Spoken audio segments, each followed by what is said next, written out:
Folks, you're with Tacitus today. Tacitus today, your pushback channel, and thank you for joining this audio live stream. In this essay, I'd like to talk about the burgeoning and ever increasing and expanding rape industry.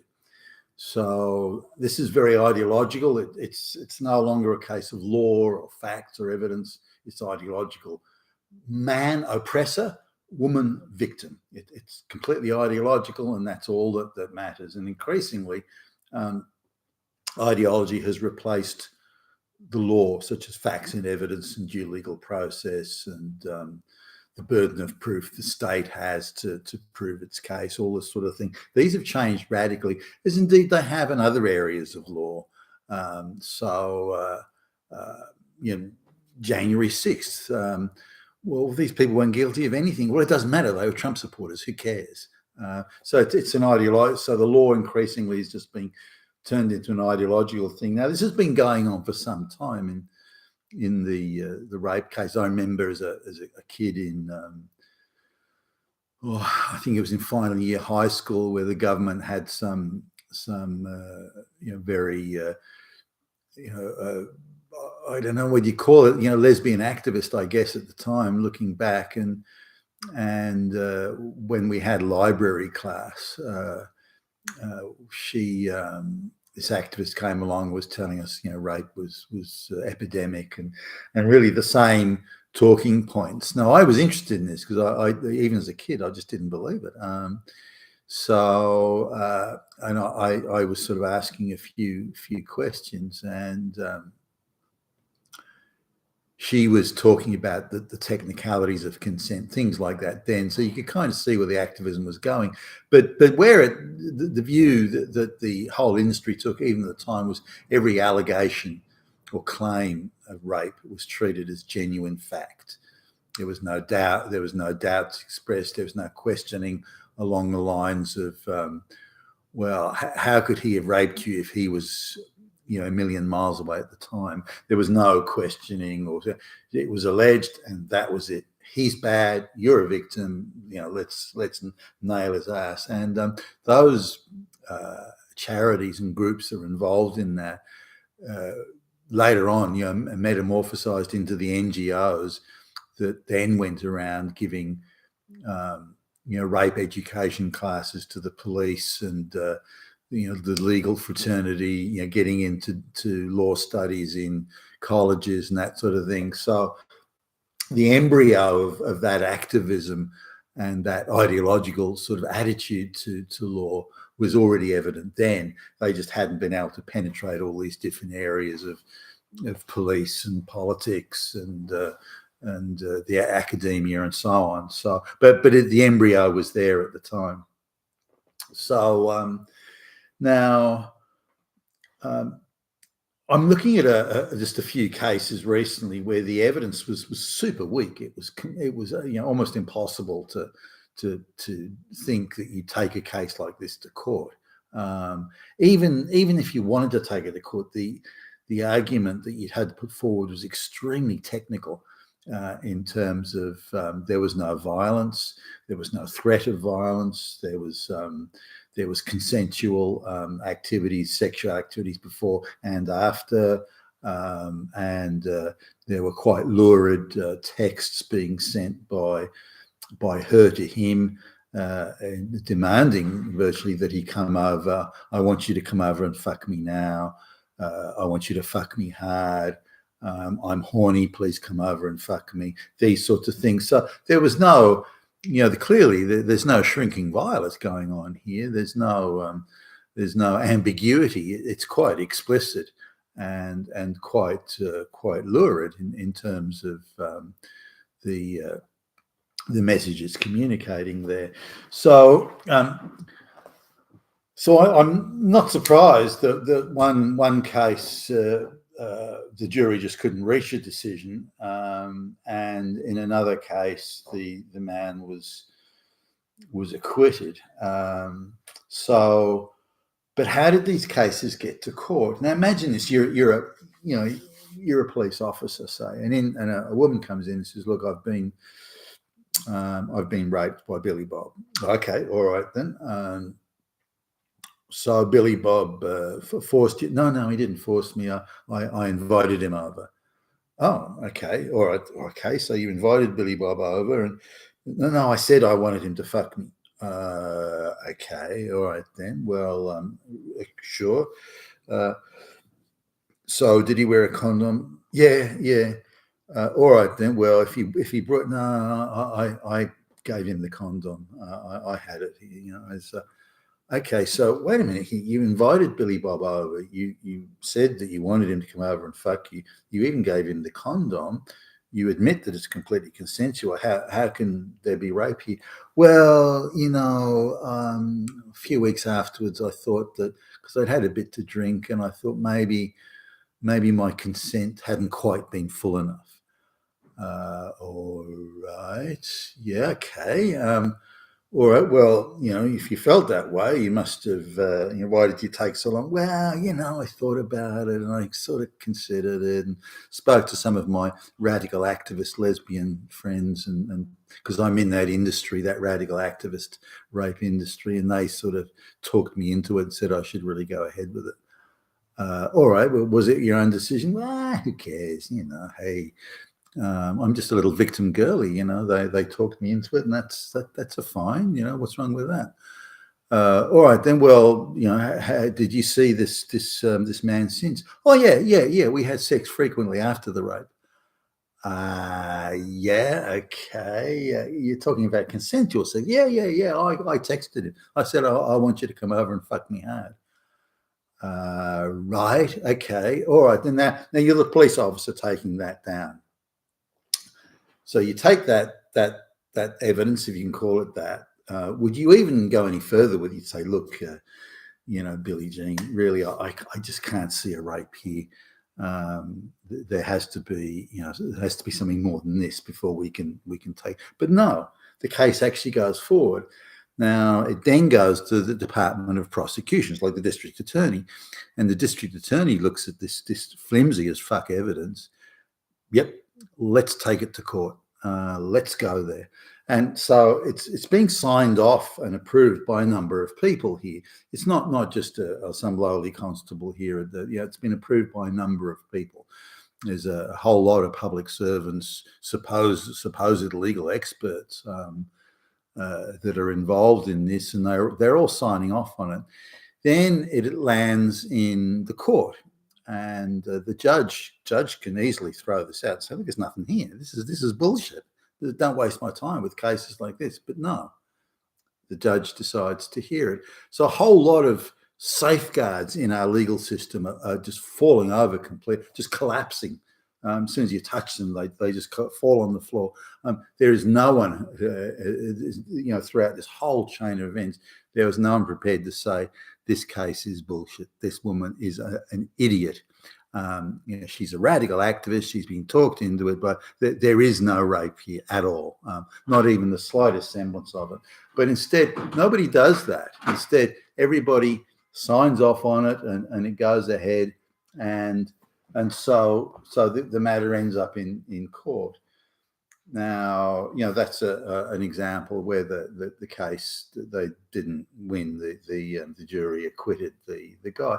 Now, in this case, I think she was 19 and he was 20. And again, why would you bring a case with young people? The issue was he was a straight white guy. That, as far as I can tell, that is the only thing that they got going. Now, I'd like to contrast the difference here between brown and black guys being accused of rape and white guys being accused of rape. Now, the trouble is with the black guys, the non-white guys being accused of rape. There's typically, certainly in the cases I've noticed at least, there's typically blatant aggression, acts that are tantamount to kidnapping,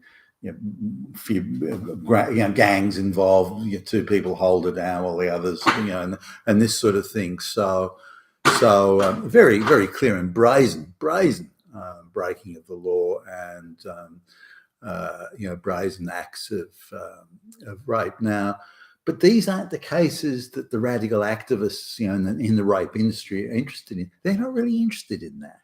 For some reason, they just don't seem to care. Those are brown and black people. Yeah, sure, they should be convicted, and yeah. But that's not. They're not the people we're really after. They're not the scalps that we really want.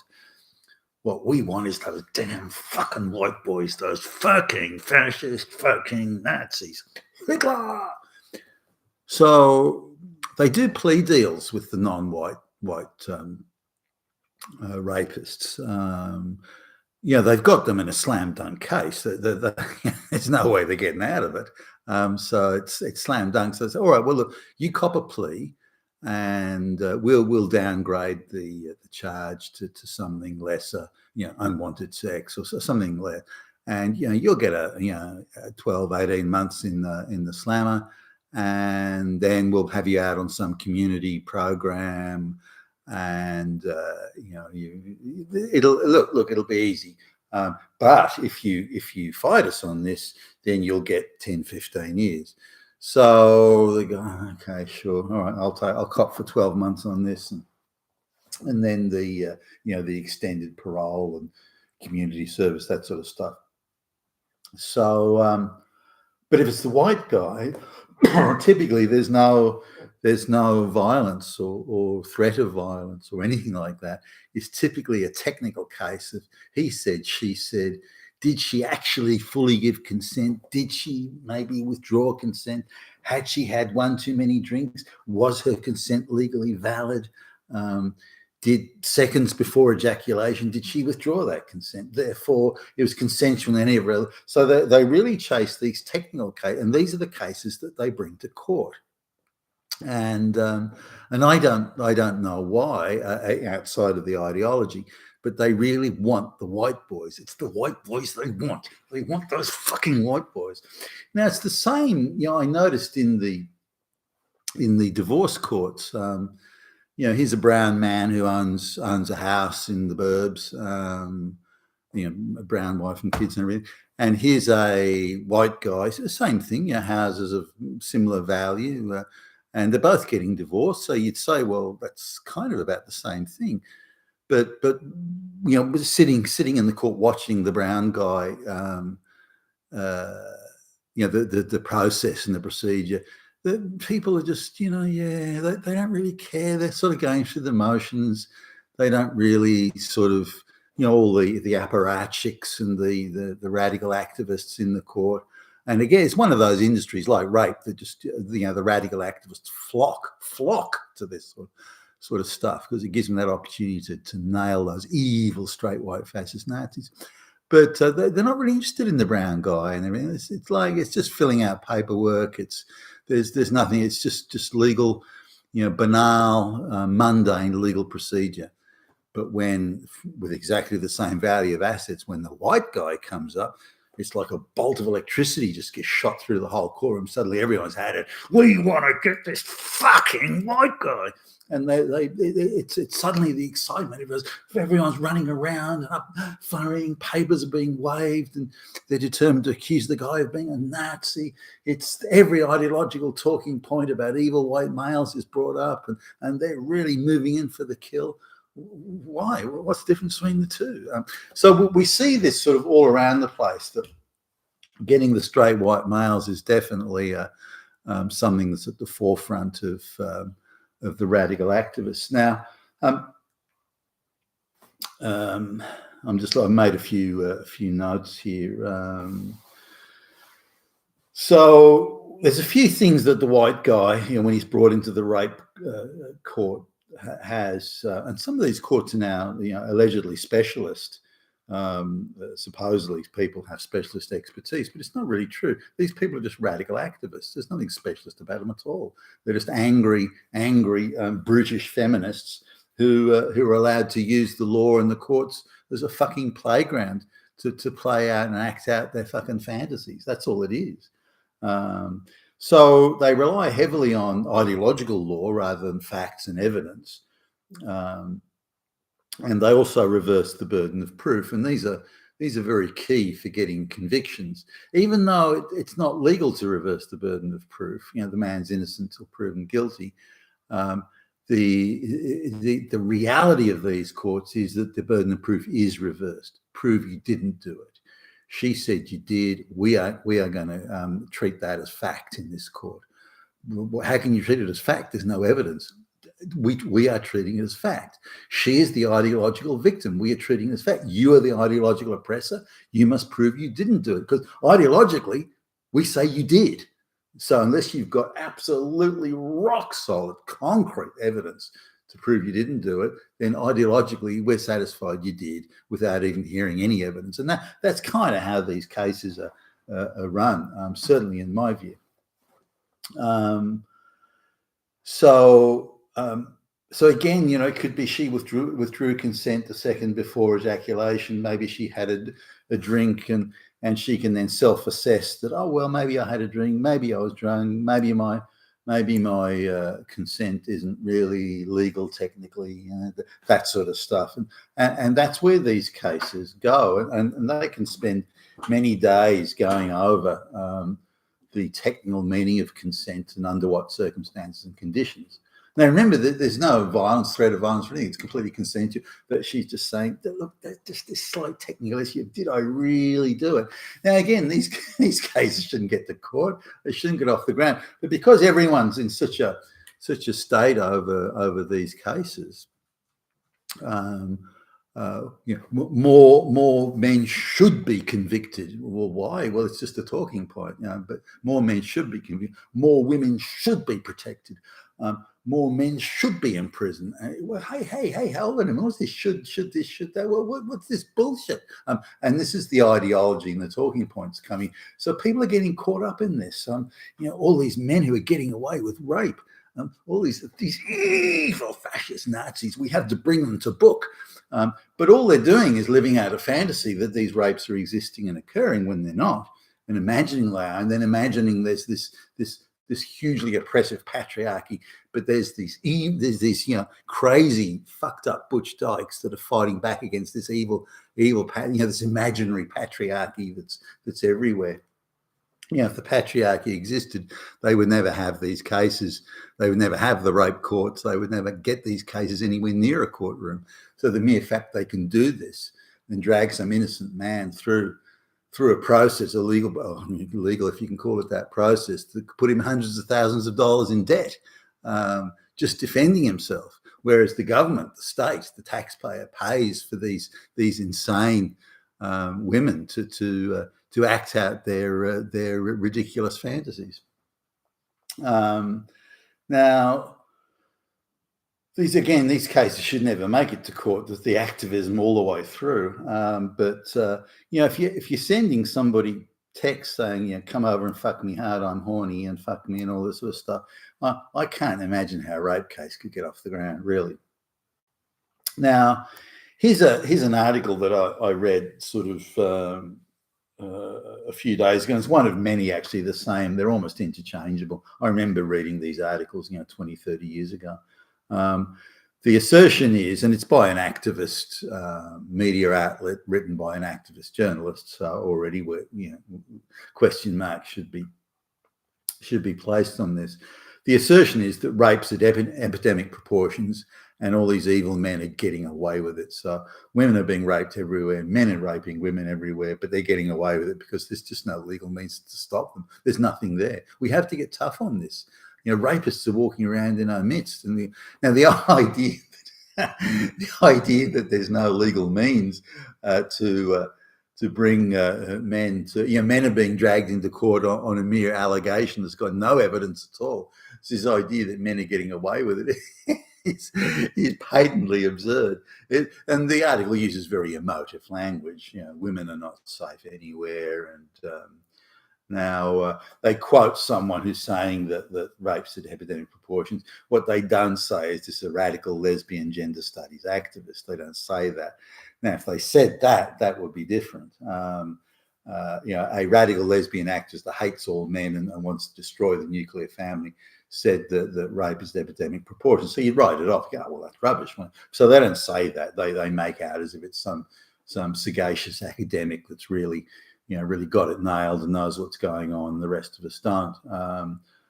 So then there's another quote from an NGO spokeswoman also claiming rape is at epidemic proportions, and this NGO's done a study. Now, the article does not say that, firstly, the study was anecdotal and it was compiled in a refugee camp in Africa where civil wars going on, the place is in mayhem, and it's quite normal for women to have multiple sexual partners. So they changed the definition of that if anything outside of a monogamous relationship, they interpret as rape.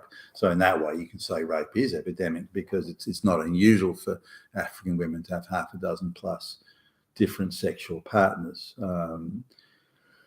Not at the same time, I mean, over different days. Also, this NGO is a very activist NGO, and part of a subgroup working within them is the United Nations group where their job is to run around and say rape is at epidemic proportions. Again, that's not mentioned. It's not mentioned that these people are extremely acutely partisan. They're presented in this article as being independent voices, just commenting on the facts when nothing could be further from the truth. They're screaming radical activists. And again, the thing that gets me about this, if rape was at epidemic proportions, then the facts would speak for themselves. The facts would. Because they tell so many lies and go to such lengths to tell such untruths, then you know that it can't be real. You know that it's got to be a complete fabrication. Just rely, if it's really as bad as you say, rely on the facts will speak for themselves. But they don't do that, which means again that it's an utter fabrication. There was a line in it that said if even one woman is raped anywhere in the world, then all women are being raped, which is again a Marxist sort of technical argument there. Or emotional argument rather than technical. Now, the claim is that women never tell lies. Women never, ever, ever tell lies. Men tell lies all the time, do nothing but tell lies. So when a woman says she's raped, because women never tell lies, you have to believe it. If a man says he didn't do it, then men tell lies all the time, can't be believed. Therefore, the idea of a court and evidence and facts only puts women through a double level of trauma, because they never tell lies. So if a woman just says, hey, Billy Bob did it, that's good enough. Throw the motherfucker in prison. And we don't need any more than that. We've got the ideology that all men are evil, and we've got the allegation from women when women never tell lies. There you go, done. Take him out back and hang him. A lawyer is mentioned as what a difficult time women have in courts, but they don't say this is a specialist radical activist lesbian rape lawyer, and she says the burden of proof should be reversed because ideologically women are the oppressed victim and men are the evil oppressors. So why do we need a court case? We already know who the baddies and who the evil ones are. And also interestingly in this, and I'm surprised that they would sort of have this in the article, the claim is that men, that even if 11 innocent men go to prison, falsely accused of rape, even if 11 innocent men go to prison, that's quite acceptable to just get the one guilty guy. And even the 11 innocent ones, if they weren't guilty of that rape, they would have done some other rape or done something else was bad, because after all, they're straight white males, and we all know that they're all Nazis. So it kind of doesn't really matter because Nazis are just bad people anyway. So it's okay to lock them up, even if we have to make up evidence against them or play legal chicanery to do it. If any woman loses a rape case, it's not because she told lies. It's not because of anything at all or taking weak cases to court. No, it's because of the fucking patriarchy. The patriarchy did it to her. Those damn fucking evil white fascist Nazis. Women should also not have to face what they call their attacker in court. Now, can you believe how prejudicial this is? The court case is there to determine if there is a rape has taken place, if there is a victim and an oppressor or a perpetrator. That's what the court case is for. But these women don't believe this. The the idea is that he did do it. She alleged it, he did it. Ideologically, it's done and dusted. The only reason we have to go through these silly court cases with evidence is because of the damn fucking patriarchy. It wasn't for the fucking patriarchy. We just take the guy out back and shoot him. I mean, I'm not sure they want to kill all these men. I think humiliation is something they're more interested in than killing. But anyway, so the patriarchy is so the woman facing their attacker in court. So the idea that it's predetermined, she is the victim, he is the attacker, he is the rapist before the court case even starts. Now, this is, of course, prejudicial in the extreme, but again, they fall back on the ideology here. Well, hey, ideologically, he's the fucking Nazi. Why would we care about evidence, you silly fools? Now, there's some example rape cases are presented, and I did the legwork on this to check them out. Of the 3 cases they mentioned, which are meant to be how violent and evil men are, but also how inadequate the legal system is, insofar as if any man is acquitted, or the claim of the allegation of the rape is false. This no, it's not false. No, he wasn't acquitted. There just wasn't enough evidence, or it was the patriarchy at work. So they can't accept that the majority of allegations of rape are either false or relying on the very technical nature of what consent, what constitutes consent under certain conditions and circumstances. Now, these cases that they mention here or refer to here, 2 of the cases are black women in inner city ghetto type things in America. And they pass it off as if it was in Australia, but it's not. And these are areas where rape and violence and car theft and everything is at epidemic proportions all the time. Again, that's not mentioned, which is key to understanding.